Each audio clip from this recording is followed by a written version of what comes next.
Tania, como mencioné, es terapeuta ocupacional de la Universidad de Chile, diplomada en Autoridad Sanitaria y Gestión en Salud Pública de la Universidad de Chile, diplomada en Gestión de Personas en el Sector Público de la Universidad de Concepción, diplomada en Salud Familiar en Atención Primaria y Gestión de Personas de la Universidad de Santiago de Chile, diplomada en Demencias, tanto en abordaje gerontológico multidimensional de la Universidad Católica, y además cuenta con 5 años de experiencias como terapeuta ocupacional del programa Más Adultos Mayores Autovalentes del CESFAM El Aguilucho.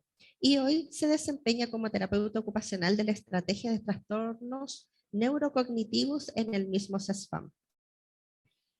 Tania nos presentará el tema de la teoría a la práctica, experiencia en el abordaje de las demencias en APS. Así que dejamos a Tania Rojas para que nos presente. Muchas gracias por la presentación. Buenos días a todos, a todas. Buenas tardes casi. Como me presentaban, yo soy terapeuta ocupacional del CESFAM El Aguilucho y hoy les vengo a presentar un poco la implementación que nosotros tuvimos de esta estrategia de trastornos neurocognitivos en nuestro CESFAM. Creo que ya estoy presentando, ¿cierto? Me imagino que ya se ve. Ahí sí. Entonces, primero que todo, les quiero hablar un poco del contexto, de los inicios, de cuando comenzó todo esto, esta implementación, un poco lo que tuvimos que pasar hasta llegar al día de hoy. Al principio esto se dio más o menos por el 2018, todavía no existía el GES, y nos empezamos a dar cuenta que el flujo de cuando había un minimental alterado, ¿cierto?, no se estaba cumpliendo. En el fondo, las orientaciones técnicas del EMPAM nos decían que se debía aplicar un minimental extendido y ahí derivar al nivel secundario. Antes la APS no era el centro de todo esto, sino que se derivaba todo al nivel secundario y nos empezamos a dar cuenta que eso no estaba pasando. Los profesionales de nuestros CESFAM, de los CESFAM de la comuna, y me imagino que de otros CESFAM también del país, me imagino que les pasaba que los profesionales no estaban aplicando el minimental extendido, no se estaba derivando, no teníamos instrumentos claros, ¿cierto?, para decir que había una sospecha de demencia. Por lo tanto, un poco las personas se perdían, ¿cierto?, en este flujo y llegaban cuando ya la demencia estaba avanzada y en el fondo no podíamos hacer mucho. En el caso de que se derivara al nivel secundario, no teníamos mucha contrarreferencia, entonces no sabíamos muy bien qué se estaba haciendo en el nivel secundario, menos había una contrarreferencia para saber cómo seguir ese tratamiento, entonces era bastante complejo. Nuestros profesionales tenían bastante temor a la confirmación diagnóstica, no se sentían capacitados, ¿cierto? Les daba miedo diagnosticar una demencia. El equipo en general no estaba capacitado para tratar con personas con demencia, para pesquisar síntomas, ¿cierto?, que nos pudieran dar luces de una demencia, y eso hacía que se perdiera un poco la continuidad, la atención, y por lo tanto teníamos una pesquisa muy tardía. Bueno, en este escenario, ¿cierto?, empezamos a cuestionar esto, por qué estaba pasando, y empezamos a plantearnos un poco desde la innovación, y en el fondo nos dimos cuenta que no había nada parecido al respecto, ¿cierto? Nos ponían en un escenario, ¿cierto?, desde cero, y eso nos permitió soñar mucho, y además enfrentarnos a la incertidumbre, porque cada paso, ¿cierto?, era en el fondo, no sabíamos si lo estábamos haciendo bien o no, así es que fue un gran desafío, ¿cierto?, un proceso que voy a explicar ahora, ¿cierto?, bastante complejo. Y el contexto, como les decía, es un poco como este espiral, ¿cierto?, que sale ahí, no fue un proceso lineal, sino que fue bien caótico, ¿cierto? Tuvimos que ir adelante, hacia atrás, en el fondo replantearnos muchas cosas, hasta llegar al día de hoy. Como vemos ahí, empezamos a descubrir necesidades, ¿cierto? Cada vez necesidades nuevas, empezamos a evaluar los recursos que teníamos, a buscar evidencia científica, explorar distintas opciones, ver si nos servían o no servía. de construir las prácticas. Por ahí proponíamos cosas que nos dábamos cuenta que en la práctica no funcionaban mucho, así es que las cambiábamos. Empezamos un poco a sistematizar las experiencias para formalizar, ¿cierto?, esta estrategia y tener ahí una base en la que sostenernos, evaluar, ¿cierto?, constantemente nuestras prácticas, comenzamos a incluir también a más actores pertinentes en esto y, por supuesto, durante todo el proceso también a innovar. Eso nos trajo como resultado varias cosas. Primero nos trajo como resultado este documento, ¿cierto? Nosotros hicimos un plan comunal que incluye un poco las orientaciones técnicas, en el fondo lo que nosotros estamos haciendo actualmente, de acuerdo a los test que hacemos, ¿cierto? Al proceso diagnóstico, al tratamiento, etcétera. Esto nosotros lo hicimos antes que salieran las orientaciones técnicas, ¿cierto? Que salieron recién este año. Y además tiene una parte de planificación en donde también pudimos poder ahí pensar en quizás el rendimiento, qué profesionales se necesitaban, el costo que implicaba, por ejemplo, la toma de exámenes, etcétera. En el fondo todo está ahí sistematizado y nos sirvió un poco para decir, bueno, nos vamos a plantear desde acá, definimos nuestras prácticas y nos va a servir un poco para empezar a consolidar. Este plan, en el fondo, está en base como a nuestra experiencia y también a toda la evidencia científica. Por ahí tiene harto de las guías clínicas, ¿cierto?, del manual de geriatría, el manual diagnóstico de la doctora Slachewski. En el fondo, leímos mucho, ¿cierto?, para definir todas las cosas que en el día de hoy estamos haciendo. También nos trajo como resultado el equipo, ¿cierto?, con el que estamos trabajando actualmente, que es el equipo de la estrategia de trastornos neurocognitivos. Estos fueron incluyéndose muy de a poco, ¿cierto? Pero actualmente pudimos lograr una adquisición de 44 horas extras a la dotación, y además la reconversión de horas profesionales, ¿cierto?, que ya existían como parte de la dotación, pero que ahora están en la estrategia, ¿cierto? Trabajan un poco para estas horas, estas poquitas horas para la estrategia. Y actualmente contamos, bueno, conmigo, terapeuta ocupacional, ¿cierto?, con kinesiólogas, con trabajadores sociales, psicólogos, médicos también del CESFAM y del SECOF, que nosotros también contamos ahí con un SECOF, y desde la parte más administrativa con el referente de salud mental con el que trabajamos muy mano a mano y una administrativa que nos ayuda, por cierto, en las labores más administrativas. Y también nos trajo como resultado el flujo de atención que ocupamos actualmente. Este ha mutado, pero demasiado, ¿cierto? Desde el principio, en el fondo, con los recursos que teníamos, ha ido cambiando. Yo creo que ahora ya con más horas profesionales, también nos ha permitido un poco consolidarlo y decir, bueno, esto sí nos está resultando de acuerdo a nuestro contexto. Este flujo incluye la sospecha, el diagnóstico y el tratamiento. Se los voy a explicar brevemente ahora. Tenemos el flujo, ¿cierto?, de la sospecha. En el fondo, cualquier persona en cualquier atención que tenga puntaje igual o menor a 13 puntos en el Mini-Mental, si tiene sintomatología, si tiene queja subjetiva de memoria o si tiene un diagnóstico del extrasistema, todos en el fondo se derivan, ¿cierto?, a la estrategia, las derivan con nosotros y nosotros nos dedicamos un poco a la evaluación, ¿cierto?, la cual consiste en, primero, una evaluación remota que se hace, ojalá, al informante confiable. Es una evaluación que nos permite un poco tener las primeras luces, ¿cierto?, los primeros acercamientos a esta sospecha, ver si está relacionado quizás con algún trastorno neurocognitivo o quizás está relacionado con alguna otra cosa, quizás es necesario derivar a otro profesional, etc. Si esta evaluación remota sale alterada, ¿cierto?, se cita de forma presencial en donde hacemos una evaluación cognitiva integral con test estandarizados, ¿cierto? Y si salen alterados, se solicitan exámenes para luego derivar con médico y en el fondo el médico con su evaluación médica, ¿cierto? El examen físico, distintos test y con todos los antecedentes que ya tiene, en el fondo confirma o descarta la demencia. Cuando se confirma, ¿cierto?, la demencia, pasa a la estrategia, ¿cierto? Pasa a ser parte de la estrategia. Y ahí tenemos dos atenciones que son iguales para todos. Una es la atención de gestión de casos, en donde elaboramos el plan de cuidados integrales. Esta atención se hace a los cuidadores.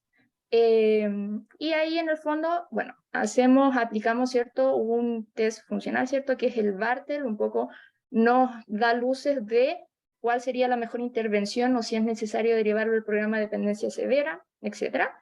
Aplicamos un test para el cuidador, antes aplicábamos SARIT, ahora estábamos probando con la escala de cambio percibido para ver cómo nos va.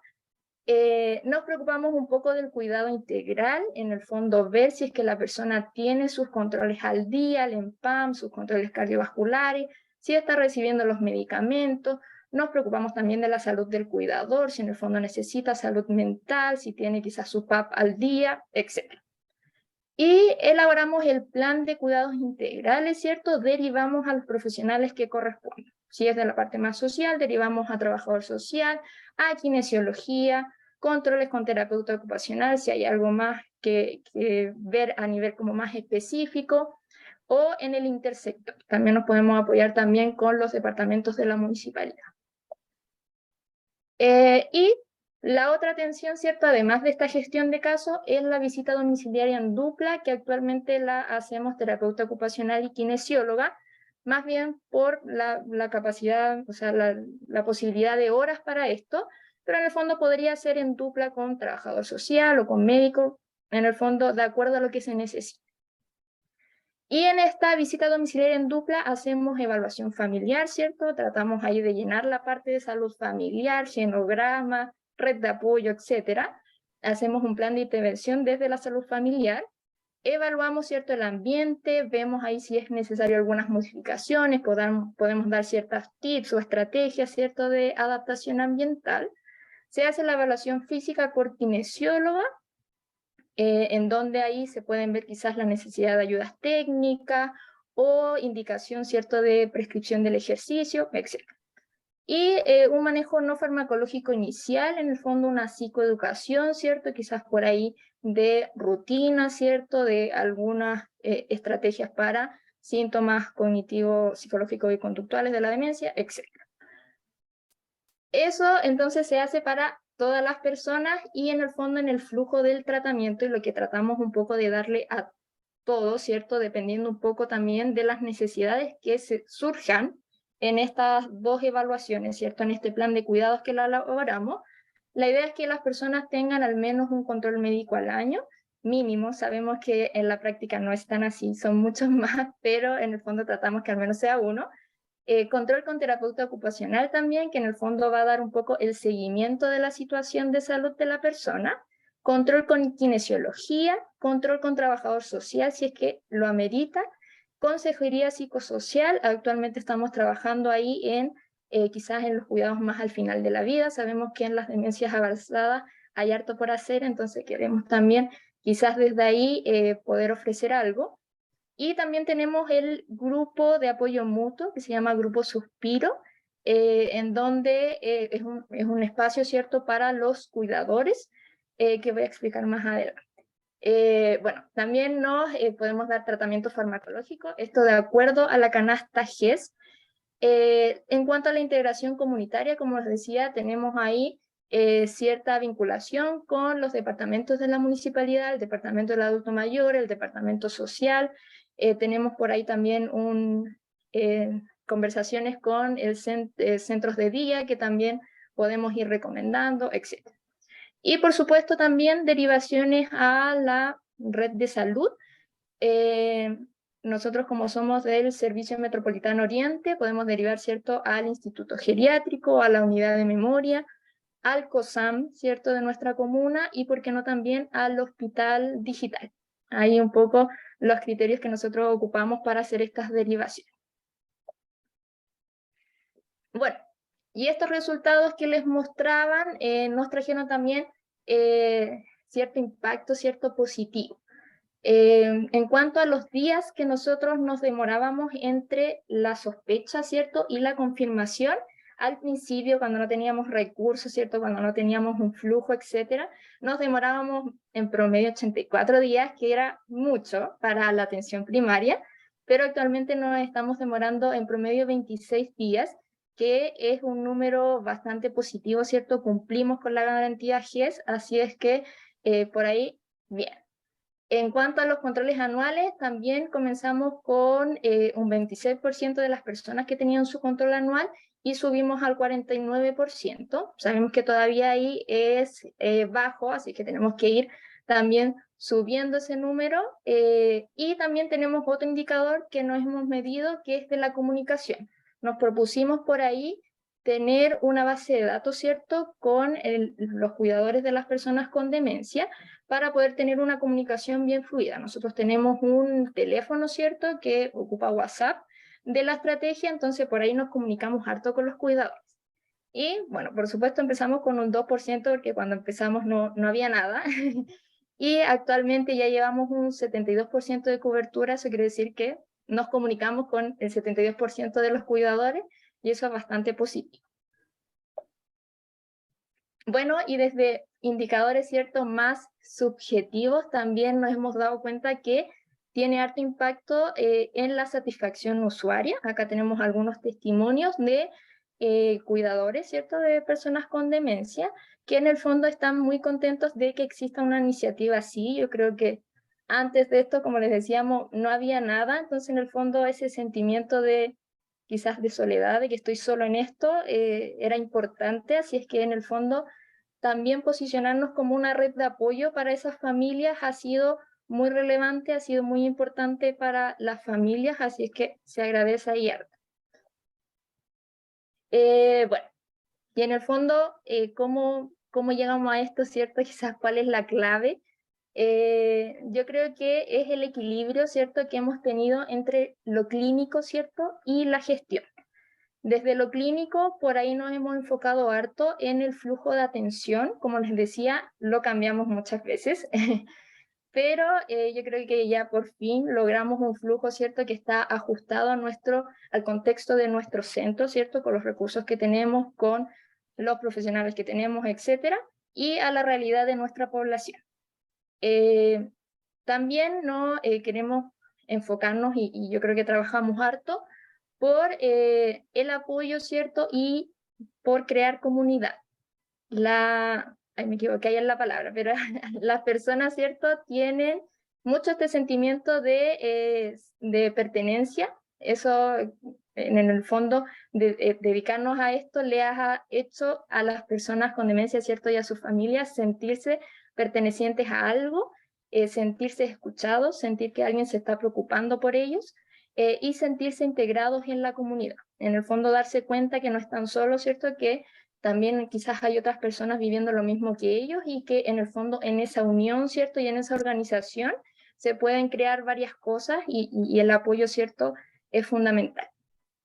Y también nos centramos harto en la resolutividad. Yo creo que ahí nos hemos enfocado mucho en poner foco en las necesidades de las personas, de las familias. Así es que nos preocupamos harto de eso. Como les decía, tenemos un WhatsApp, y en el fondo, ante cualquier necesidad, ellos nos pueden decir, ¿cierto? Y nosotros vemos ahí cómo los apoyamos, y creo que eso ha permitido prevenir, ¿cierto?, hartas cosas que de otra forma no se podrían haber hecho. Por ahí también nos cuestionamos harto el paternalismo, ¿cierto? No queremos caer en eso, pero yo creo que mientras podamos apoyar lo más que podamos, ¿cierto?, es positivo, y la gente lo agradece bastante. Y desde la otra vereda, ¿cierto?, desde la gestión, nos enfocamos harto en la comunicación, como ya les decía, este WhatsApp, ¿cierto? Y no solo el WhatsApp, sino que el estar constantemente ahí preocupados, hacer seguimiento, invitar a distintas actividades de nuestro CESFAM, de la comunidad, ha permitido que la gente se sienta acompañada, ¿cierto?, que podamos hacer seguimiento de las situaciones de salud, a veces cuando hay descompensaciones, cuando hemos tenido, por ejemplo, efectos adversos a medicamentos, podemos hacer seguimientos ahí por WhatsApp, ¿cierto? Y eso permite que quizás la gente no tenga que venir, no tenga que arriesgarse a otras cosas, y con todo lo que implica. Y también nos permite mucho la coordinación. Nosotros por ahí hemos mejorado harto la adherencia, ¿cierto? Porque podemos agendar horas, podemos preguntar quizás por qué no fueron, ver posibilidades quizás si no pueden venir presencial, quizás ver la posibilidad de ir a visitarlo a la casa, etc. También nos hemos cuestionado harto y hemos puesto harto el foco en la integralidad.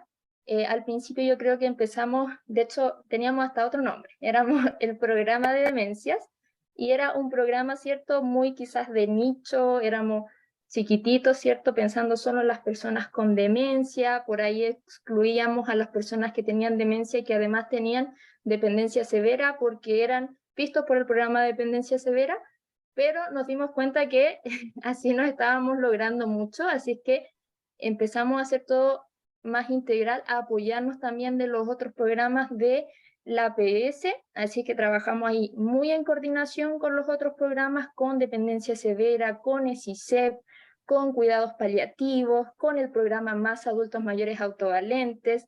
En el fondo sentimos que estamos todos conectados y que trabajar en conjunto hace que en el fondo esta continuidad de los cuidados, que esta integralidad sea posible. Y por último, también es muy importante la evaluación. Yo creo que nos hemos caracterizado por tener un sentido bien crítico, ¿cierto? De evaluar constantemente nuestras prácticas, de evaluarnos también con indicadores que nos permitan ir avanzando, así es que yo creo que eso también es muy importante. Bueno, y también, ¿cierto? La innovación continua nos ha permitido también explorar, ¿cierto?, muchas cosas. Y yo creo que eso también nos ha traído, además de satisfacciones, mucha experiencia para implementar cosas nuevas o implementar cosas de mejor forma. Y acá les traje 3 ejemplos, ¿cierto?, de actividades que han tenido muy buena recepción por nuestra población y se las quiero mencionar. Por un lado tenemos el grupo Suspiro, ¿cierto? Que como les decía es un grupo de apoyo mutuo para cuidadores de personas con demencia. Lo siento, esa foto no es del grupo Suspiro, pero es de cuidadores, así que quise representarlos con esa foto, porque no teníamos. Pero es un grupo que comenzó en abril y que se junta todos los días lunes, ¿cierto? De forma presencial. Y en el fondo, como grupo de apoyo mutuo, ¿cierto? Nosotros, por más que seamos profesionales de salud, no nos dedicamos a enseñar a cuidar, sino que en el fondo es un espacio para que conversemos un poco de qué nos pasa cuando cuidamos. Así es que ha sido una instancia muy satisfactoria para los cuidadores. La dirige un psicólogo, ¿cierto? Y la kinesióloga de la estrategia. Así es que ha sido bien positivo. Hasta el momento recién tuvimos un proceso como evaluativo en el fondo para saber un poco cómo se han sentido con el espacio y si querían seguir o no. Así es que también hemos abierto la posibilidad de que ingresen otros cuidadores y así sucesivamente. También hicimos un diálogo autoconvocado, ¿cierto?, de la iniciativa Hablemos de Cuidados, que es del Ministerio de Desarrollo Social. Es el enlace, ¿cierto?, que había hablado la doctora Slachewski. Nosotros quisimos hacer un diálogo autoconvocado, invitamos a los cuidadores de nuestra comuna, del territorio, y en el fondo logramos, ¿cierto?, conversar, reflexionar sobre este rol de cuidado, logramos pensar y proponer, ¿cierto? Y soñar un poco con estas políticas públicas respecto al Sistema Nacional de Cuidado. Así que también fue una instancia de organización entre los cuidadores que fue muy, muy importante, muy relevante. Y también nosotros implementamos las caminatas por la salud cognitiva. Esto no es idea nuestra, era una idea de un programa más de la comuna de Molina, creo. Pero en el fondo, lo positivo de eso, porque hay que replicar las buenas prácticas, es que son caminatas en donde primero invitamos a las personas con demencia y sus familias, y ahora incluso ya abrimos la convocatoria para todos, va a gente del programa más, y lo que hacemos es juntarnos en una plaza de la comuna y damos vuelta, ¿cierto?, alrededor de la plaza. Actualmente actualmente el último viernes hicimos casi 1 hora de caminata, y en el fondo, como ustedes ven ahí en la foto, la instancia sirve para conversar, ¿cierto?, sociabilizar, mientras caminamos, mientras vamos creando este hábito del ejercicio, y lo bueno de hacerlo en una plaza y de no hacerlo como una caminata de punto a punto, es que cada uno va a su ritmo. En el fondo unos van más rápido, unos hacen más vueltas, otros hacen menos. Si alguien se cansa, se puede sentar, van con sus mascotas, etc. Y ha sido bien, bien positivo. La idea es que en algún momento quizás en Providencia, ¿cierto? Todos los viernes a las 2:30 se caminen las distintas plazas, que también vayamos abarcando ahí más lugares. Y pensando un poco en lo que se viene, ¿cierto? En lo que estamos pensando, es un poco también enfocarnos en las capacitaciones, ¿cierto? Capacitaciones al equipo de salud. Nosotros ya hemos presentado todo esto, pero nos falta quizás capacitar un poco más a los establecimientos de larga estadía, que en general hay muchas personas con demencia institucionalizadas, así es que el cuidado también recae en ellos, y yo creo que en temas de trato, ¿cierto? Y de cuidado es algo que tenemos que hacer. Capacitación quizás al intersector, ¿por qué no? Ahí pensamos quizás en seguridad ciudadana, que finalmente son quienes reciben el primer llamado cuando hay alguna descompensación de salud. Entonces, en el fondo también tienen que tener las herramientas para enfrentar esto, o los equipos, ¿cierto?, de urgencia, y por supuesto también a la comunidad. Por otro lado, queremos enfocarnos también en la prevención, por ahí desde la educación, ¿cierto?, sobre las demencias, también poder hacer operativos de quizás salud cognitiva, y también enfocarnos, yo creo que ahí es algo que quizás estamos un poco bajo, en las reevaluaciones de personas que quizás ya evaluamos, que descartamos en su momento de una sospecha de trastorno neurocognitivo mayor, pero vamos a tener que ir reevaluándola, ¿cierto?, cada cierto tiempo para ver cómo sigue. En cuanto a la comunidad, ¿cierto?, también poder crear espacios de estimulación para las personas con demencia, como vemos, generalmente estamos quizás más enfocados en los cuidadores, pero también poder hacer instancias para las personas con demencia, y por qué no también quizás salidas al territorio, que también puede generar esto del sentido de pertenencia, de que también es algo más entretenido, etc. Y respecto a las atenciones, queremos empezar a, como les decía, pensar en los cuidados al final de la vida. Se está trabajando, ¿cierto?, en un protocolo para ver cómo lo vamos abordando, y también quizás hacer un protocolo del buen trato para los funcionarios de nuestro CESFAM, para en el fondo saber un poco cómo enfrentarse cuando hay una persona con demencia. Y bueno, para ir terminando, ¿cierto? Les quise dejar estas fotos de personas y sus familias, estas personas con demencia y sus familias de nuestra estrategia. Estas fotos están autorizadas, ¿cierto?, para su divulgación. Pero un poco quería mostrarles que todo este camino, ¿cierto?, todos estos años en que nosotros llevamos trabajando en esto, es un poco para estas personas, ¿cierto? Y en el fondo ellos y todo lo que hemos aprendido en el camino nos ha servido para ir mejorando, para ir cuestionándonos, ¿cierto? Y para seguir pensando en el futuro. Así es que no quería despedirme, ¿cierto?, sin mostrarle también a la gente con la que trabajamos. Y bueno, eso. Como les decía, esto ha sido un camino largo, bastante desafiante, pero entretenido. Nosotros estamos siempre muy abiertos a comentar nuestras experiencias, a aportar en lo que sea necesario, así es que si tienen dudas o cualquier cosa, ahí está mi correo, me pueden escribir. Está el número, ¿cierto?, de las estrategias de trastornos neurocognitivos. También me pueden escribir por WhatsApp si quieren, como prefieran. Y les presento también un Instagram que estamos tratando de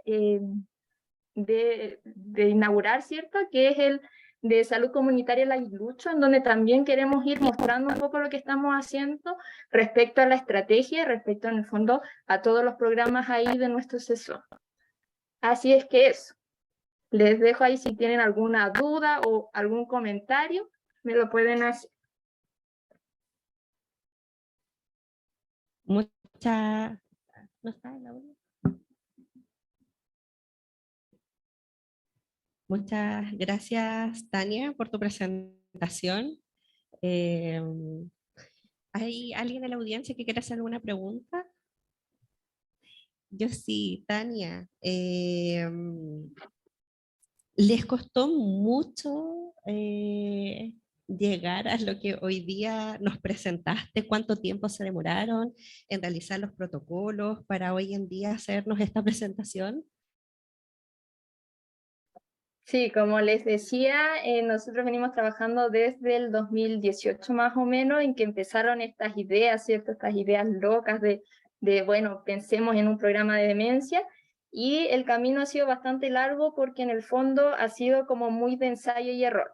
Como les decía, no existe nada al respecto, al menos en APS. Generalmente nos enfrentábamos a lo que estaba haciendo el Plan Nacional de Demencia, ¿cierto? Por ahí el Quintún, ¿cierto? La unidad de memoria, pero en APS como tal no existía casi nada. Si bien el Plan Nacional de Demencia también incluía en APS, nosotros ahí conversamos harto con Peñalolén, que tenía su programa de demencia en APS. En el fondo ellos tenían los recursos para implementarlo. Nosotros estábamos un poco en nada, ¿cierto? No teníamos recursos, entonces implementar algo desde cero sin recursos costó bastante. Y por eso fue un trabajo largo, por ahí entre medio de la pandemia, que también hizo que todo fuera más lento, pero yo creo que un poco la voluntad, ¿cierto?, de los profesionales que trabajamos en esto, de los directivos, yo creo que ahí, no sé si estará por acá mi directora conectada, pero yo creo que el confiar desde el principio en esto, que era algo muy quizás... muy desde la ilusión, ¿cierto? Porque no existía nada concreto, y poder dar posibilidad de enfocarnos, ¿cierto? De invertir en esto, yo creo que fue esencial. En el fondo es un trabajo largo, ¿cierto? Hay que tener harta perseverancia, pero yo creo que de a poco, mientras fuimos demostrando cada vez más, fuimos convenciendo, por ejemplo, a la Dirección de Salud para que pudiésemos tener recursos, horas profesionales, y así nos fueron validando poco a poco. Pero sin duda que fue bastante difícil. Muchas gracias por, por darnos esa respuesta. Creo que nosotros igual vamos a o empezar a trabajar en eso en realidad, más que nada como para mejorar los flujos de nuestros usuarios. Tania, hay una pregunta que te realiza Andrea Silachevsky, ¿ya? Bueno, ella te comenta primero, excelente presentación, muy interesante las iniciativas de trabajo en la comunidad. Y te pregunta, desde que empezaron con el trabajo, ¿ha variado el número de personas que diagnostican? Sí, de todas maneras. O sea, yo creo que un poco durante mucho tiempo estuvimos trabajando con la gente que quizás ya estaba diagnosticada. En el fondo eso fue como nuestra población bajo control. Y yo creo que desde ahí, que teníamos como 100 personas, ¿cierto? Quizás que ya tenían el diagnóstico. De ahí hasta que empezamos a promocionar esto, ¿cierto? A decirle al equipo. Hemos subido enormemente, por ejemplo, la cantidad de gente que nos derivan para evaluación. No siempre esa gente termina siendo una demencia, pero en el fondo estamos haciendo que los equipos estén derivando, estén mirando más, que se estén teniendo más ojo clínico, y eso ha aumentado un montón. No sé si tanto las personas diagnosticadas, quizás eso todavía no se nota mucho. Como les decía, por ahí la pandemia nos retrasó mucho en cuanto a la confirmación diagnóstica, así es que el número quizás no es tan variable, pero en cuanto a la cantidad de personas que nos llegan para evaluación, es bastante grande, es bastante dispar a cuando empezamos. Muchas gracias, Tania, por tu presentación. Seguro vas a recibir un correo de nosotros para solicitar el apoyo para el trabajo futuro. Sí, de todas Gracias. maneras, yo dejo ahí la invitación en el fondo, y agradezco el que hayamos podido presentar acá, porque hace tiempo que queríamos tener una instancia de mostrar lo que estábamos haciendo. Yo creo que a diferencia de las comunas que están con el Plan Nacional, nosotros empezamos desde cero, desde sin recursos. Nosotros no somos comuna del Plan Nacional de Demencia, entonces empezamos un poco con lo que teníamos. Así es que si podemos ser aporte para otras comunas para que se comience quizás a implementar un programa de demencia, nosotros felices, así que por supuesto nos pueden escribir. Muchas gracias.